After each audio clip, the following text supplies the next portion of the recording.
sentit que es pot donar jurídic a la proposta d'un referèndum quan s'ha dit que no es pot fer, cosa que jo estic en contra, jo penso que es podria fer segons la Constitució espanyola, però bé, no sóc jo el que decideix aquestes qüestions, doncs aquí es tracta de fer una legalitat diferent i a partir d'aquesta legalitat plantejar el referèndum, és a dir, legal ho serà? Ho serà en el sentit que serà un determinat tipus de legalitat, que potser ja no serà la legalitat espanyola, si no, no hi ha una altra manera.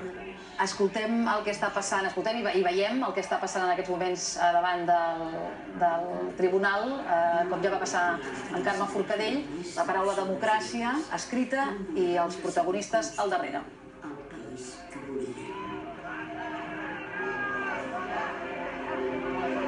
Hi ha moments en què cal canviar el curs de la història. Per dignitat, per justícia. Ha arribat el dia de canviar el curs de la nostra història.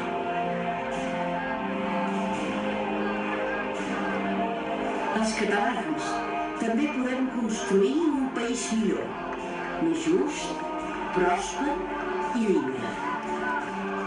I ho decidirem democràticament. Diran que no és important, però tu saps que és necessari. Diran que no hi tenim dret, però tu saps que és legítim. Diran que és impossible, però tu saps que és possible.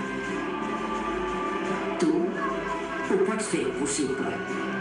Junts ho farem possible.